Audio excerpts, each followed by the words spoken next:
Je pense qu'on va bientôt être en direct. Si c'est pas le cas, attendez une minute.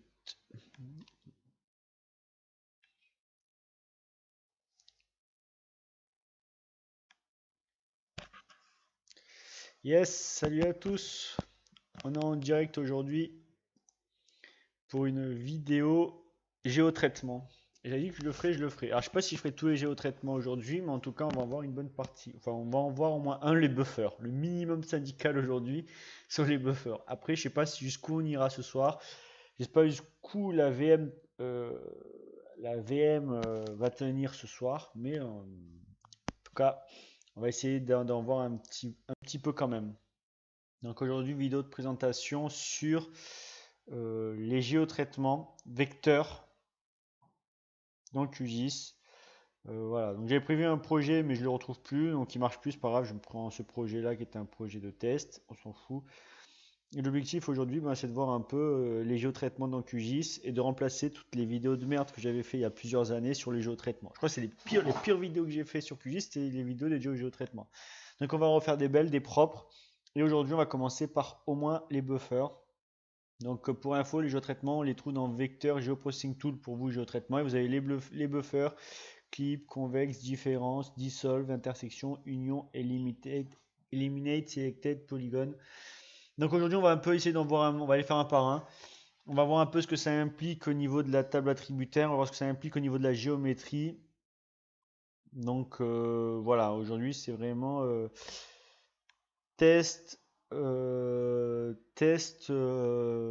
enfin présentation et géotraitement. Donc tuto et géotraitement. Je regarde juste où si le live est actif ou pas. Tac, pour être sûr. Ouais, c'est bon, on est en direct. Géotraitement, parfait. Salut à tous, merci pour le like. Attendez, je vais juste vérifier que c'est à peu près fluide quand même la présentation. Je me connecte avec mon téléphone. Tac, parce que là, on va un peu envoyer quand même. Enfin, j'espère que c'est plus est-ce que le PC va tenir qu'autre chose. Donc aujourd'hui, on voit au minimum les buffers, et après on voit jusqu'où on va vis-à-vis du PC. Attendez, je me mange une pub sur ma propre vidéo. Attendez. Juste pour attendre, pour je vérifie 1 minute pour voir si c'est fluide. C'est quoi ça, UC Chart? Eh, pas mal la pub, hein. Franchement, ça m'a presque donné envie de cliquer pour de bon.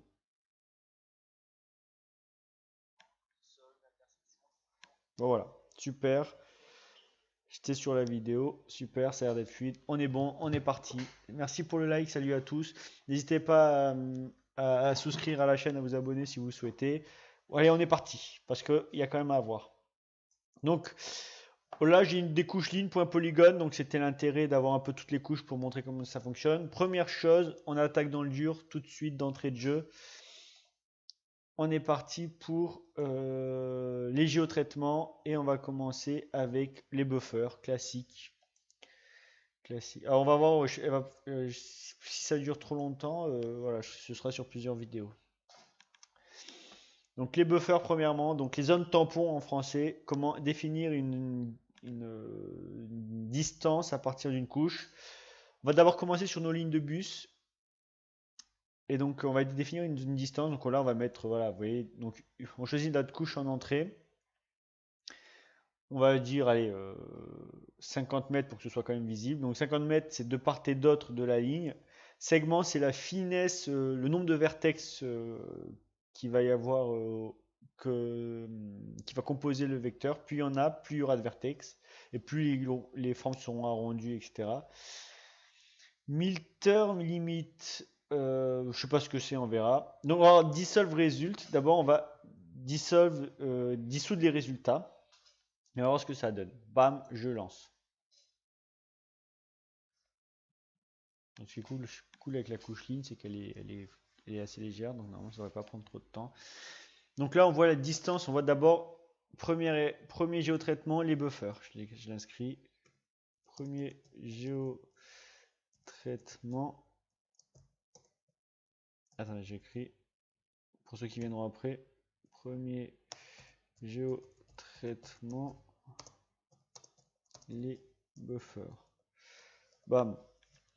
Donc voilà, donc ça s'est bien passé, etc., etc. Je close et on va voir les résultats. Donc alors, aujourd'hui j'ai fait un live sur Twitter. Donc, voilà. Donc ça c'est pour vous dire. Il y aura des lives sur Twitter, Facebook et YouTube. À la limite, Twitter sera plus des petites vidéos, voilà, news, actualités rapides. Sur Twitter, c'est rapide, on va sur Twitter. Mais il y aura des lives et YouTube seront les vidéos tutoriels comme vous voyez là. Donc là, on recommande d'anciennes vidéos. Il faut prendre ça comme une actualisation d'anciennes vidéos, notamment sur les jeux de traitement, notamment les buffers. Elles existent les vidéos, elles sont disponibles sur la chaîne recommandée. Donc là, je les commente, propre, nickel. Mais salut à tous, merci. Et donc, pour info, j'ai fait un live sur Twitter aujourd'hui. Donc, hier, j'ai fait un live sur Facebook. Et il y a les lives quotidiens sur YouTube. Sachez que voilà, il y aura certainement des lives sur Twitter et Facebook. N'hésitez pas à me suivre sur les autres réseaux sociaux pour voir un peu l'actualité, etc. Je sais pas sur quoi je parlerai encore. Ce qui est sûr, c'est que YouTube, ça va être la plateforme centrale, hein, quand même, hein. N'hésitez, il n'y a pas de souci avec ça. Mais il y aura des petites spécificités sur Twitter et Facebook. C'est l'objectif, hein. L'objectif, c'est pas de mettre les mêmes choses, mais voilà, en tout cas, c'est Twitter et Facebook, ça va relayer les vidéos qu'il y a sur la chaîne YouTube, mais il y aura d'autres choses. Et donc, je suis en train de réfléchir à la spécificité de chacun, sachant que Twitter seront des vidéos flash, des petits lives 5-10 minutes, bam, je suis là, il y a ça. Voilà. Donc voilà, là j'ai fait mes buffers. Donc on voit là une couche temporaire autour de mes lignes de bus. Comme vous voyez, mes lignes de bus, elles sont là. Attendez, je vais enlever toutes les autres couches pour qu'on voie mieux. En tout cas, merci à vous d'être là à 22h44. Même si on n'est pas nombreux, moi c'est pas grave, je suis très content de faire des vidéos. Si ça peut vous servir, c'est mieux. Donc voilà. Donc tag, vous voyez, donc les lignes de bus et les buffers. Donc on a dit 50 mètres. Pour info, c'est 50 mètres de part et d'autre de la ligne. Donc ça fait 100 mètres, c'est 50 mètres de rayon. Voilà, j'ai envie de dire. C'est 50 mètres de rayon. Et attention à la projection. Il faut bien avoir une projection définie ici. Les nouvelles couches prendront la projection de QGIS. Tac, donc vous voyez, si je mesure, tac, on va faire ça grosso modo, hein. Vous voyez, voilà, on a à 50 mètres. On a à 50 mètres de part et d'autre. Donc 100 mètres, 50 mètres de part et d'autre, 100 mètres de diamètre. Donc voilà, ça c'est la petite chose que je tenais à préciser parce qu'on ne sait pas souvent là. Donc ça c'est la première chose. Donc là c'est une couche temporaire parce que voilà, on est le traitement. Donc voilà. Vous voyez de part et d'autre. Et on va avoir une petite spécificité. On va avoir un truc. Donc là on a fait sur des lignes. C'est la même chose sur des points. On va voir qu'est-ce que ça donne sur des polygones. Donc on va voir. Vous voyez là, ma machine elle est là. Elle est là, elle n'est pas là. Ça c'est un peu dommage, mais c'est pas grave. Donc voilà. Là on a fait un buffer. Donc, vous voyez 50 mètres de distance. Et comme vous voyez, ouais, tac. Donc comme vous voyez, j'ai une, deux, trois, quatre lignes, 5 lignes. Néanmoins, tous les buffers sont fusionnés. Vous voyez. Donc ça veut dire quoi? C'est que j'ai 5 entités dans la table attributaire ici. J'ai 5 géométries. J'ai 5 entités dans la table attributaire. Mais néanmoins, lui m'a créé qu'un buffer. Ça c'est très très important. Pourquoi? Parce que j'ai coché la case dissolve. Donc ça veut dire qu'il les a dissous, il les a fusionnés. Donc il a fusionné tous les buffers qui se superposaient, tous les buffers contigus entre guillemets, qui se superposaient ont été fusionnés. Donc, étant donné que l'IA, il y avait des recouvrements de zones tampons, puisque celle-ci recouvrait celle-ci, recouvrait celle-ci, recouvrait celle-ci, recouvrait celle-ci, il a créé qu'un buffer global. Donc ça, c'est la première chose, la première mise en garde. Salut, salut Joseph, merci d'être là tous les soirs, merci. Donc ça, c'est la première chose, la mise en garde, c'est si vous cochez l'option dissolve euh, dans dans l'option, dans le paramétrage, il va vous fusionner tous les buffers qui se superposent. Et de ce fait, ici, vous avez peut-être dans ma table d'origine, merci pour le like, merci. Dans ma table d'origine, j'ai peut-être 5 entités, mais dans mon résultat final, j'aurai peut-être que 2 buffers, alors qu'en vrai, j'ai 5 entités au départ. Donc ça, c'est la première chose à faire attention. Attention pourquoi? Parce que du coup, les résultats sont fusionnés. Et attention parce que la table attributaire ne veut strictement rien dire. Vous allez récupérer la table attributaire, les colonnes de la table attributaire d'origine, celle qui a servi à faire les buffers. Néanmoins, les valeurs qui rentrent dedans ne voudront rien dire. Donc ça, c'est quelque chose une mise en garde très très importante, je tiens à préciser dès le début, sur la réalisation de buffers. Alors attendez, parce que là, QGIS il répond pas trop. Voilà, tac, tac. Donc là, je suis sur Linux. Pour info, QJ3.10 aussi. J'ai dit 3, mais je suis sur la 3.10. Je n'ai pas mis la 3.16, mais la 3.16 elle a l'air vraiment bien et je la mettrai incessamment sous peu. Puis voilà. Donc tac, on va voir. Super. Ah si, il faut juste faire ça pour réactiver, c'est cool. On va voir la table attributaire de mes lignes de bus. On va voir la table attributaire de mes lignes de bus, celle qui a servi à réaliser les buffers. Voilà. Il y a 1, 2, 3, 4, 5, 6, 7, 8 lignes. 7, 8 entités. D'accord? Je ferme la table. On va voir la table attributaire de ma couche buffer, donc du résultat. Et donc là, attention magie. Non, on va peut-être tous les voir aujourd'hui, je sais pas. Mais si on va vite, on peut tous les voir. Hop, j'ai plus qu'une seule ligne dans ma table attributaire, d'accord? Alors que originellement, j'ai 9 entités. D'accord? Donc ça, c'est quelque chose dont il faut faire attention quand vous allez réaliser vos buffers. Est-ce que vous voulez juste une emprise, un masque sur une emprise sur toutes les lignes? C'est-à-dire, voilà, moi je veux juste une zone autour des 50 mètres de ligne de bus. Et là, c'est suffisant. Donc pas, vous pouvez fusionner les buffers. Mais attention, le contenu de la table attributaire de vos buffers ne voudra rien dire parce que c'est qu'une fusion de lignes. Vous voyez, là, il a fait des buffers autour de cette ligne, cette ligne, cette ligne. Mais néanmoins, il n'y a qu'une seule ligne dans la table, qu'une seule entité dans la table attributaire. Si je sélectionne, vous allez voir, je sélectionne un au hasard. Hop, ils sont tous sélectionnés. Très problématique. Très problématique. Qu'ils soient contigus ou non. Soit contigus ou non. Donc ce qu'on va faire, donc ça c'est vraiment une mise en garde importante quand vous faites vos buffers. Si vous choisissez de dissoudre, enfin d'unir vos résultats, ben, vous n'avez plus qu'une ligne pour tous les résultats. Ça c'est première chose, première mise en garde. Donc on va refaire un buffer. Merci à tous d'être là. Merci à tous d'être là. Voilà. J'espère que c'est fluide de votre côté. On va refaire un geoprocessing et un buffer. Là, je suis vraiment content de recommander ces vidéos parce que franchement, ça me fait des années que je m'en voulais d'avoir fait des vidéos aussi mauvaises, quoi. Il y a plein de vidéos mauvaises sur la chaîne, mais celle-là, putain, je m'en voulais. Donc, on peut faire des buffers sur des lignes point polygone. On commence par les lignes de bus, c'est ce qu'on comprend le mieux. Je refais.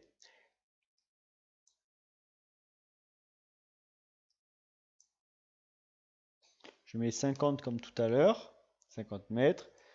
Segment, on laisse. Ça, c'est la forme des arrondis. Et là, dissolve result, ben on coche pas. On coche pas. Dissolve. On redissolve. Ça veut dire quoi? Ah oui, Mittel, je comprends Mittel maintenant. Dissolve, ça veut dire quoi? Ça veut dire qu'il va créer un buffer par attribut dans la couche, par géométrie dans la table d'origine. Tac, je lance. Vous allez voir le résultat.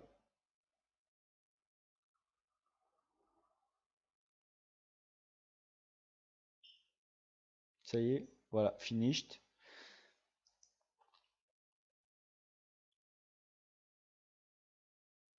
Là, j'ai mon nouveau résultat, mais à la différence, vous allez voir, quand je clique sur 1, hop, vous voyez, cette fois-ci, il est unique, il est différent des autres. Et si je zoome ici, donc on va zoomer sur l'accumulation, la zone où il y a des recouvrements de zones tampons. Alors, à quoi servent les buffers? Ça sert à déterminer des zones, des zones distances, des zones tampons, des distances en fonction d'éléments, de lignes de bus, d'habitation, de lignes de bus, d'habitation, de zones à risque, voilà, d'arrêt de bus. Un exemple concret, je veux savoir les habitations qui se situent de part et d'autre, qui se situent à 50 mètres d'un cours d'eau. J'ai mon cours d'eau, je fais une zone tampon de 50 mètres autour du cours d'eau, et j'arrive à déterminer les habitations qui sont situées à 50 mètres du cours d'eau. Je veux savoir le nombre de personnes que mon arrêt de bus dessert à 300 mètres. Je prends mon arrêt de bus, je fais un buffer à 300 mètres autour de mon arrêt de bus et je vois le nombre d'entreprises qui se situent dans cette zone tampon. Je ne sais pas, autre exemple sur les zones tampons. Je veux savoir, voilà, j'ai une ligne,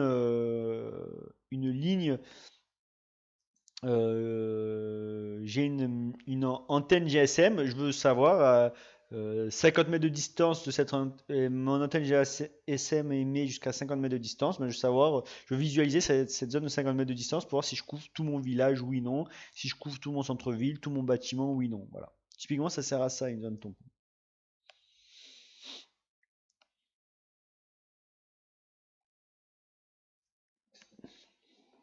Donc là, on va un peu voir ce que ça donne. Donc là, j'ai fait mon deuxième buffer. Les buffers ne sont pas unis. Et de ce fait, cette fois-ci, j'ai un buffer par entité dans la table attributaire. Dans la table ligne de bus, j'ai 10 entités. Et ben, dans ma nouvelle couche buffer, j'ai 10 entités. Et cette fois-ci, la couche buffer récupère les entités, les informations de l'entité originelle. D'accord? C'est-à-dire que la table attributaire a une signification. Et là, vous voyez, contrairement à l'autre traitement précédent où j'avais uni les buffers, cette fois-ci, ils sont indépendants. Qu'est-ce que ça veut dire? C'est-à-dire que chaque entité d'un table attributeur dispose de son propre buffer. Ils ne sont pas fusionnés. Et si, voilà, si je clique ici, vous allez voir. Je, je vais voir si ça marche, la feinte. Je décoche et je reviens. Voilà, vous voyez, hop, vous voyez, là j'ai enlevé l'ancienne couche, là les buffers sont fusionnés. Là, hop, je couche. Là, vous voyez que les buffers sont fusionnés parce qu'ils se recouvrent. Et là, hop, dans le nouveau traitement, chaque buffer est individuel et propre à chaque ligne, à chaque entité. Donc l'avantage de ça, c'est que vous conservez les informations attributaires propres à chaque attribut. Alors que tout à l'heure, vous perdiez les informations attributaires propres à chaque attribut puisque vous n'avez plus qu'un buffer pour tous les attributs. Vous voyez la finesse? Très très important, hein, très très important. Et si j'ouvre la table attributaire de cette nouvelle couche, alors que tout à l'heure j'avais qu'une ligne dans la table attributaire, là je vais voir autant de lignes qu'il y a d'individus dans la table ligne de bus originelle. Donc ça c'est vraiment quelque chose, voilà. Vous voyez dans ma nouvelle couche buffer, eh ben, j'ai tous les individus, j'ai une ligne attributaire par individu qui est dans la table originelle. Et je sais quel buffer correspond à quelle ligne. Donc ça, c'est vraiment quelque chose de super important et une finesse très très très importante à prendre en compte quand on fait des zones tampons. Donc voilà, ça c'est la première chose. Seconde chose, là on a fait des zones tampons sur des lignes de bus, mais on peut faire aussi des zones tampons sur des polygones et sur des zones, des données ponctuelles. On va enlever nos lignes de bus et on va mettre nos arrêts de bus maintenant. Et on va faire une zone tampon autour de nos arrêts de bus. Vous voyez, les arrêts de bus, les points sont là. Il y en a deux là, sous nos yeux. Et on peut faire la même chose. Et on va faire des zones tampons autour des arrêts de bus. Tac. Donc on retourne dans le vecteur. Géotraitement, buffer.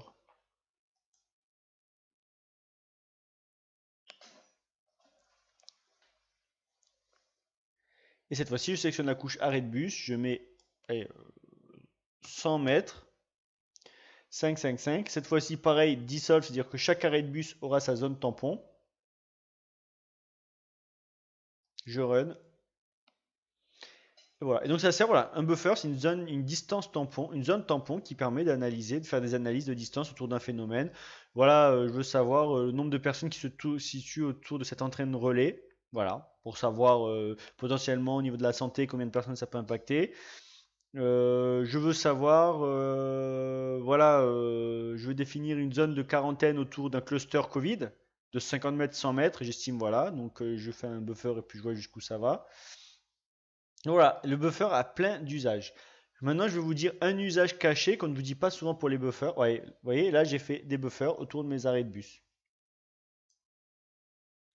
J'ai mes arrêts de bus, j'ai fait mes buffers. Donc, j'ai dit 100 mètres. Donc, c'est 100 mètres de rayon. Je tiens bien de rayon, 200 mètres de diamètre. Ça, c'est vraiment quelque chose que je tiens à préciser. Merci à tous ceux qui sont là, hein. Ouais, on va essayer vraiment de faire des lives tous les soirs. C'est vraiment un objectif. Et là, on est dans une vidéo recommentaire des anciennes vidéos sur les buffers. Là, je suis en train d'en refaire une dédiée aux buffers, mais cette fois-ci commentée. Pourquoi? Parce que j'estimais que c'est recommenter. Déjà, là, il y avait une vidéo sur les bufferlink.polygon. Bon, là, je n'avais pas recommenté chacune des deux autres. Je préfère en faire une propre, nickel. Voilà. Vous voyez, donc c'est 100 mètres de rayon. Merci à tous d'être là. Et il y a autant d'attributs dans la table arrêt de bus que dans la table buffer. Ça, c'est important. Donc, chaque buffer a les mêmes attributs que son point le point qui a servi à faire le buffer. Donc, ça, c'est super. Vous voyez, là, il y a 6 entités dans la couche arrêt de bus. Et là, il y a 6 entités dans la couche buffer. Pourquoi? Parce que je ne les ai pas unies. Donc ça, c'est très très important et je le répète. Merci à tous d'être là. Tac, tac, tac. Voilà. Et il y a aussi 6 entités. Ça, c'est important. Donc là, j'ai fait deux buffers autour d'une couche point. Et je peux bien évidemment faire autour d'une couche polygone. C'est ce qu'on va faire. Mais juste avant, voilà. Donc on va faire un buffer autour des couches polygones. Et je vais vous dire une petite spécificité concernant les couches, les polygones. Ça fait notre buffer autour d'un secteur. Typiquement, donc voilà, on va cacher ça et ça. Vous allez avoir une petite spécificité concernant les polygones. J'espère que c'est fluide de votre côté. Merci, super Joseph. Je sais pas, c'est un peu, mon PC est un peu lent, donc si vous comprenez, c'est super. Et donc, bon, je peux vous le dire maintenant, la spécificité concernant les polygones, c'est que parfois, ça arrive que vous avez des couches polygones avec des problèmes de géométrie, des papillons, des coordonnées mal dessinées. Enfin, il y a plein de choses qui touchent les couches polygones, et donc vous avez des problèmes de géométrie. Et ces problèmes de géométrie peuvent causer plein de problèmes lorsque vous allez faire des traitements, des exports, des inconversions, etc. Et un des avantages des buffers faits sur des polygones, si vous faites un buffer taille 0 sur un polygone, c'est-à-dire un buffer sans distance, donc un buffer qui va avoir les mêmes limites que le polygone originel, et ben ça va corriger tous les problèmes de géométrie de votre polygone. Ça, c'est vraiment quelque chose. Le buffer 0 sur un polygone corrige tous les problèmes de géométrie d'un polygone. Donc ça, c'est vraiment quelque chose. Si vous voulez faire un point de vue de la qualité de la donnée des polygones, nettoyer les données pour qu'elles soient nickel d'un point de vue géométrique, ben vous prenez votre couche polygone, vous faites un buffer 0 sur le polygone, et vous allez avoir une couche nickel d'un point de vue géométrique.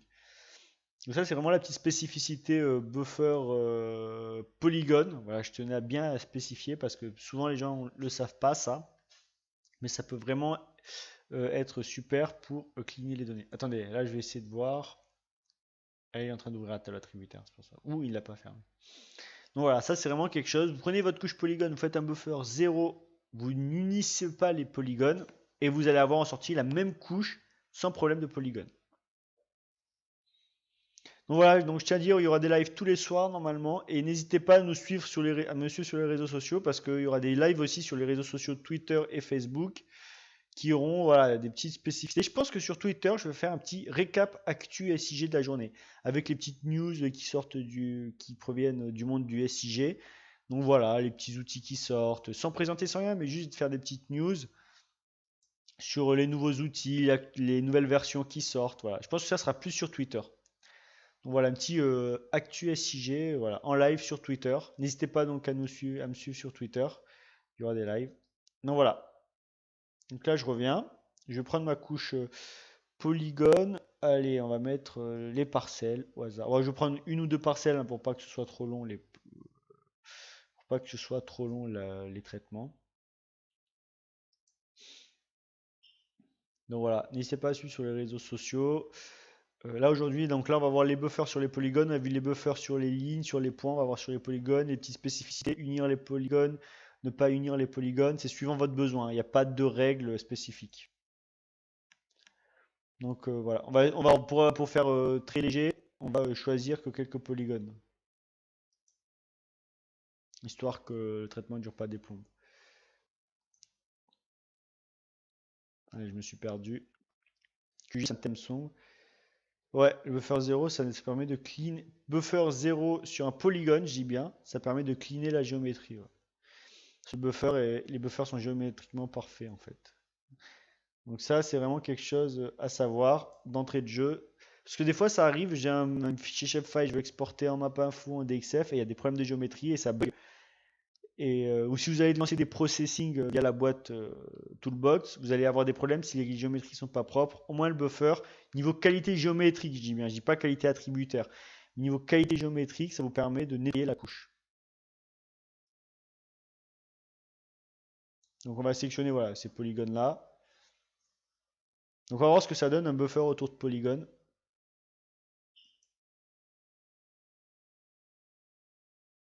On va zoomer sur la sélection. Donc voilà, ça c'est vraiment quelque chose. Voilà. Donc là j'ai mes polygones.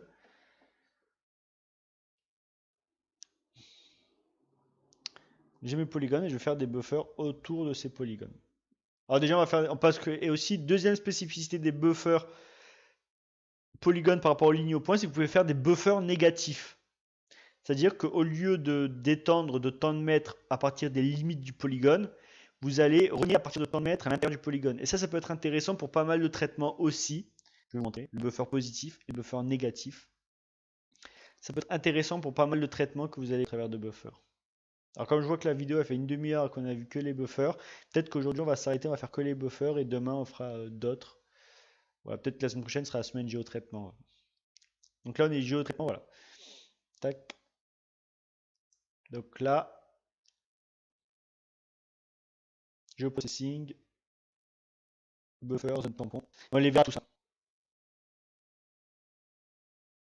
À la limite, c'est peut-être pas plus mal de faire une vidéo par type de géotraitement, comme ça, on prendra le temps de bien expliquer, d'être clair, et puis voilà. Donc là, je prends voilà, ma couche parcelle, uniquement sur les entités sélectionnées.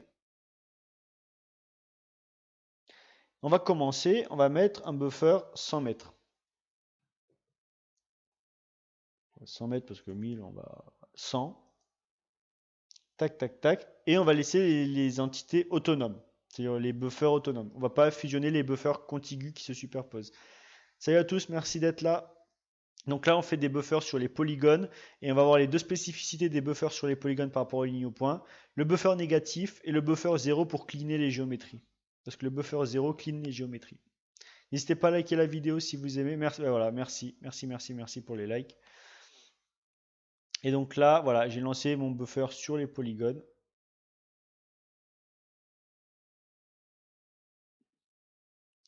Ah ouais, alors les dashboards avec QGIS, si, on peut faire de super trucs. Donc voilà, ça y est, vous voyez, les buffers sur les polygones, vous voyez, tac, là on a fait que sur l'entité sélectionnée. Donc là, on a rajouté 100 mètres à partir des bordures du polygone. Ça, c'est très intéressant. Alors pour faire des dashboards, pour vous montrer, mais là, juste le bouton, hein, je dis bien.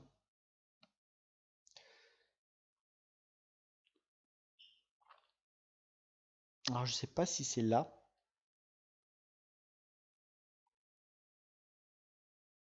Mais si c'est pas là, vous avez un bouton split, tac, tac, tac.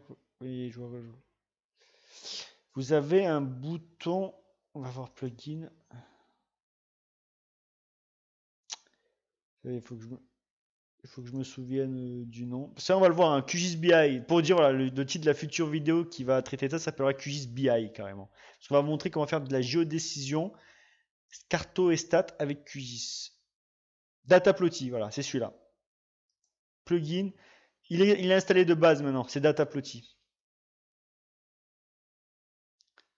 Et donc avec celui-là, vous pouvez créer des graphiques et en plus les mettre dans votre composeur d'impression pour créer des tableaux de bord dynamiques en fonction des données que vous avez. Si vous faites, alors je ne sais pas si vous savez ce que c'est qu'un atlas, mais si vous croisez l'atlas et le graphe statistique, vous pouvez faire des choses, des tableaux de bord interactifs, dynamiques, les indicateurs seront calculés automatiquement en fonction de la zone, etc. Vous pouvez faire des fiches d'identité de parcelles ou de ce que vous voulez. Et ça vous fait, vous pouvez mettre vos indicateurs, vos chiffres, vos divisions, vos graphiques. Tout est dynamique. Et pour ça, il faut croiser deux choses. Dataplotty qui permet ici de faire des graphiques, mais qui permet aussi dans le composeur de faire des graphiques. Et l'Atlas. Sachant que alors je digresse un peu, mais c'est pas grave, hein. On en reparlera. On a une bonne vidéo de 2 heures dédiée qu'à ça. Sachant que vous pouvez faire maintenant dans les versions de QGIS 3 du reporting et des composeurs, voilà, des layouts et des composeurs. C'est différent, le report c'est plus puissant et donc là vous pouvez mettre des graphiques interactifs, statistiques, des tableaux attributaires dynamiques, des cartes dynamiques. Enfin, vraiment c'est extrêmement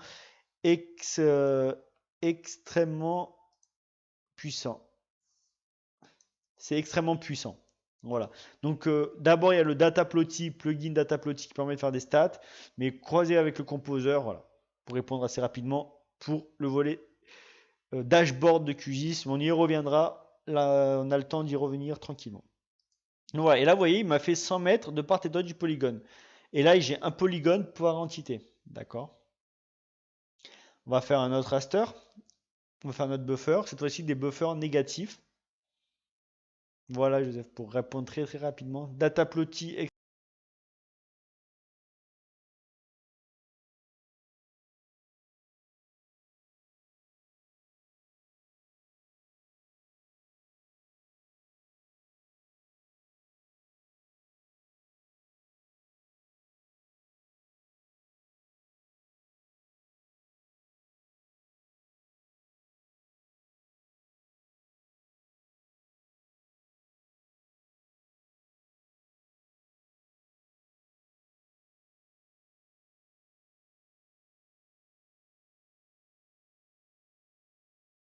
Tu peux faire des graphiques interactifs, des dashboards interactifs sans, même sans mettre de carte, hein, juste en mettant des dashboards interactifs. Et bien sûr, ça sort aussi une sortie, ça peut sortir, ce qui est bien, une sortie HTML, donc web, pour faire des applications carrément au travers de ces dashboards. Voilà. Donc là, je reprends ma couche polygone. Ouais, exact, Dataplotty. Alors de base, si tu ne le vois pas dans ton QGIS, il faut aller dans Plugin. L'extension est activée de base, mais elle est installée de base, mais parfois elle n'est pas activée. Il faut aller dans Plugin, extension installée et juste cocher le Dataplotty. Voilà. Mais c'est sûr que voilà, c'est grâce à ça. Donc je reprends ma couche parcelle, je recoche entité sélectionnée, je vais mettre 20 mètres. Et au lieu de mettre 20 mètres, je vais mettre moins 20 mètres. Toujours des buffers autonomes, des buffers uniques pour un buffer pour chaque entité. Et je lance. Et là, vous allez voir ce qui va se passer. On va avoir des polygones négatifs. Voilà. Dataplotty. Ouais. Oh ouais, ça c'est vraiment grosse vidéo, hein. Ça fait des mois que je voulais la faire, donc grosse vidéo. Soit je la fais en live en direct, soit je la ferai de mon côté, je la posterai en première. En tout cas, c'est sûr que celle-là va arriver, c'est certain. Mais c'est bien une vidéo de 2-3 heures, hein, franchement. Parce que on va voir comment construire les graphes, comment paramétrer les graphes, après on va voir comment paramétrer les composeurs, etc. Pour faire du graphique dynamique et des indicateurs statistiques dynamiques. Donc il y a de quoi faire sur cette vidéo. C'est une bonne grosse vidéo. Je veux bien la faire en tout cas celle-là. Donc voilà. Alors, soit ce sera en première, soit ce sera en live, soit en première, je sais pas encore, mais ça dépend. Ça dépend comment. Ça dépend le PC aussi, quoi. Voilà. Donc là j'ai fait un buffer négatif. Et voilà. Et vous voyez là le buffer négatif, la différence, c'est que le buffer négatif, la couche est plus petite que la couche originelle. Vous voyez. Attention, si vous avez des tout petits buffers et que vous faites, donc ça fait moins 20 mètres à partir des bordures du buffer. Mais attention, si vous faites moins 20 mètres sur un tout petit polygone, le polygone va disparaître. Ça, c'est vraiment un truc, voilà, une mise en garde. Avec le buffer négatif, c'est que ça peut faire disparaître des buffers, des polygones. Que parfois, c'est pas ce qu'on souhaite. Donc voilà. Donc ça, c'était vraiment quelque chose que je voulais vous montrer, le buffer négatif. Et je vais vous montrer le buffer 0 aussi. Pour finir. Alors attendez. Tac. Voilà. Je vais voir un petit truc si ça fait disparaître des buffers ou pas. Voilà. Par rapport à l'autre. Donc voilà, ça c'est par rapport au buffer. Donc voilà. Alors le risque, c'est que ça. Vous voyez, là, typiquement, je vais vous montrer un exemple concret. Là, dans cette zone, il y a un polygone qui a disparu. Qui n'existe plus. Parce que pourquoi? Parce que moins 20 mètres, à partir des bordures, ça faisait juste disparaître le polygone. Néanmoins, il existe toujours dans la table attributaire. Donc voilà, attention avec le buffer négatif. Merci à tous ceux qui sont là. N'hésitez pas à me faire des demandes par commentaire de vidéos si vous souhaitez particulières. Voilà. Là, vous voyez, le buffer a disparu. Celui-là, il a presque disparu et celui-ci a disparu. Néanmoins, il existe toujours dans la table attributaire, mais il n'a plus de géométrie. Donc ça, c'est les risques du buffer négatif. Et donc là, pour terminer, on va faire qu'une vidéo sur les buffers parce que ça fait déjà 34 minutes et qu'il y en a une dizaine. Pour pas finir à 4 heures du matin. On va s'arrêter sur. On va faire juste les buffers aujourd'hui. Sachant que tous les éléments de vecteur sont intéressants à voir, pas que les jeux processing. tous les autres aussi. On va refaire un buffer. Merci à tous d'être là. N'hésitez pas à liker, partager la vidéo. J'ai l'impression que ça a l'air d'être relativement fluide. Je vais juste me reconnecter sur le portable pour voir. Mais normalement, j'ai l'impression que ça a l'air d'être relativement fluide quand même. Donc, vous pouvez faire des buffers sur toute ou partie de vos entités. Vous pouvez faire des buffers que sur vos sélections. C'est ce qu'on va faire là. On va reprendre parcelle. Tac. Sélectionner de feature. Et là, vous mettez 0. Là, c'est cool parce que c'est fluide et je vois que ça n'a pas craché. 0. Toujours buffer non uni. Et je run. Et là, en fait, en faisant ça, donc vous allez avoir. Ouais, c'est bon. Je suis sur le portable, je vois que c'est fluide.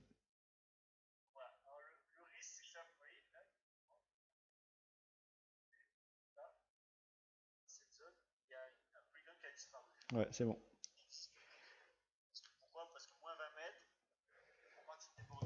Bon, parfait, c'est fluide, j'ai vu sur le portable. Donc voilà, ça c'est fait. Close. Et là, vous voyez, donc ma couche buffer, c'est strictement la même que ma couche originelle. D'accord, c'est strictement la même. Néanmoins, parce que 0, donc il n'a pas eu de distance. Néanmoins, géométriquement, elle est super clean celle-là. Voilà, si vous avez des problèmes de géométrie, buffer de taille 0. Buffer de taille 0. Et regardez, là, ça c'est ma couche résultat, ça c'est ma couche originelle. Donc on voit que c'est strictement les mêmes bordures. Et ça vous permet d'avoir des couches géométriquement parfaites. Donc après, parce que pour certains traitements, les géométries foireuses, c'est un très très gros problème. Hein. Attention, hein, vous pouvez dire certains traitements, vous ne pouvez pas travailler. Hein. Si vous avez un problème de papillon, un problème de double nœud, un problème de machin, ça vous fait tout sauter. Donc le buffer, en termes de qualité de données dans une chaîne de géotraitement ou dans un ETL, c'est le cleanage de données uniquement polygone. Vous ne pouvez pas faire ça avec une ligne ou un point. Un buffer de 0 sur une ligne, ben vous allez avoir un buffer d'une ligne. Vous allez avoir un polygone quand même. Si vous faites avec une ligne, vous faites un buffer 0 sur une ligne, vous allez avoir une ligne mais classée polygone. Si vous faites un buffer 0 avec un point, vous allez avoir un point mais dans la catégorie polygone et plus dans la catégorie point ou quoi. Donc ça c'est vraiment quelque chose d'important. Donc voilà, on a vu le buffer 0, on a vu voilà. On a vu le buffer 0, on a vu l'union, ce que ça impliquait de faire des unions de polygones ou non, de buffer. Ben voilà, si vous faites un union, vous n'avez plus qu'un buffer avec toutes les colonnes attributaires, ok, mais avec des lignes, des valeurs attributaires qui ne veulent rien dire. Le buffer qui n'est pas uni, chaque buffer conserve les données attributaires de l'entité d'origine. Donc voilà. Donc buffer, pour résumer, zone distance à partir d'un point, ligne, polygone qui permet d'analyser. Analyser un phénomène, nombre de personnes qui sont à moins de 100 mètres d'un cours d'eau, nombre de personnes qui sont à moins de 100 mètres d'une entité Céveso, nombre de personnes desservies par un arrêt de bus, nombre d'entreprises desservies par un arrêt de bus. Il y a tellement d'exemples que voilà. Donc voilà, j'espère que cette vidéo vous aura plu. Je ne sais pas si ça a été clair. J'ai envie de dire pratiquer à côté, pratiquer à côté, pratiquer à côté. Alors il y aura aussi des vidéos, je tiens à finir, sur des cas concrets appliqués. Il va y avoir des vidéos sur comment réaliser non pas un profil topographique, mais un profil urbain, d'accord, c'est-à-dire une skyline. Vous allez avoir des vidéos sur comment créer une maquette 3D de votre territoire. Comment créer une maquette 3D. Donc ça aussi, ça sont des vidéos thématiques, de grosses vidéos thématiques. Ah ouais, complètement Joseph. Et avec PG Routing, on verra aussi comment faire des isochrones à partir de PG Routing, des isodistances. Voilà, ah oui, complètement. Large, ouais, il a bien rattrapé un QGIS là. Ça, c'est pour moi, aujourd'hui, QGIS ArcGIS, il n'y a plus de différence au niveau des traitements. La différence, c'est au niveau du prix. Voilà. Mais sinon, QGIS ArcGIS, c'est vraiment même level maintenant. Donc voilà. Donc j'espère que cette vidéo vous aura plu. QGIS BI, c'est dans les cartons, c'est sûr qu'elle va sortir. Créer une maquette 3D créer une maquette 3D numérique, créer une maquette 3D numérique, créer des profils urbains, comment automatiser la génération de rapports, etc. Tout ça, c'est prévu. Aujourd'hui, on a fait 40 minutes de vidéo, mais on a vu les buffers en 40 minutes. Donc imaginez que c'était c'est pour ça que je ne vais pas voir tous les autres, parce que si je continue, si je vous essaie de vous présenter tous les autres, il y en a combien? On a fait que les buffers, il en reste 1, 2, 3, 4, 5, 6, 7, 8. Il reste encore 8 algos dans la boîte de géotraitement. Donc aujourd'hui, c'était géotraitement, les buffers. D'ailleurs, je vais modifier le titre. Comme ça, je vais mettre buffer. Et après, tout ce qui est algo, moi, je vous présenterai aussi tout ce qui est les algos d'ensoleillement, comment calculer le potentiel potentiel d'ensoleillement d'un secteur. Et après, il faut qu'on voie aussi tous les géotraitements raster, hein, parce qu'il n'y a pas que les vecteurs, hein. Là, c'est géotraitement vecteur, mais il y a les géotraitements raster aussi, et les pentes, et les ombrages, et les orientations. Voilà, il y a de quoi voir, il y a de quoi voir, il y a de quoi voir. Et hier, je vous ai montré comment créer un MNT à partir de QGIS. Ah ben, juste pour vous montrer, parce que je vous ai montré hier, pour l'interpolation, ça se situe pas dans raster, pour terminer, parce que j'ai vu ça tout à l'heure. Pour l'interpolation, il faut aller dans la boîte à outils pour le TIN. Donc, boîte à outils, toolbox, géotraitement, toolbox, boîte à outils. Ça, vous voyez. Alors, par rapport à ArcGIS aussi, je ferai une vidéo sur les géopackages parce que les géopackages, ce sont les géodatabases de QGIS. Donc, ça, il y aura une vidéo. Et donc, l'interpolation TIN, elle se situe ici. Elle se situe dans la boîte traitement. Les cartes de chaleur aussi, il faut que je fasse des vidéos sur les cartes de chaleur, j'en avais fait mais je ne les aimais pas. Et dans l'interpolation, vous avez le TIN qui permet de convertir un fichier ligne avec une altitude en MNT. Il y aura une vidéo aussi sur les interpolations, il y aura une vidéo sur les géopackages qui sont les géodatabases de QGIS, et il y aura une vidéo sur les boîtes à outils qui sont aussi, qui sont à l'instar des géodatabases, permettent de créer des traitements, etc. etc. C'est un peu l'équivalent de ça, c'est l'ETL de QGIS, le géotraitement, c'est un peu le ArcGIS Builder, le géotraitement. Donc, je vous montrerai aussi comment ça fonctionne. En tout cas, voilà, n'hésitez pas à liker la vidéo si vous avez aimé, n'hésitez pas à partager, laissez vos commentaires si vous souhaitez, il n'y a pas de souci.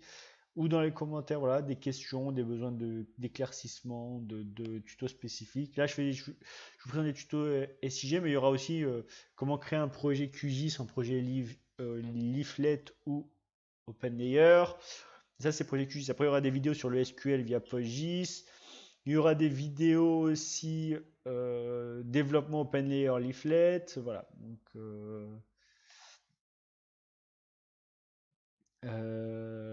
voilà, c'est pour vous dire un peu tout ça. Il y a de quoi faire, comment créer une application web avec QGIS, comment créer une application 3D avec QGIS, voilà, il y a de quoi faire. Les développements avec PostGIS, les développements avec OpenLayer et Leaflet, PG Routing.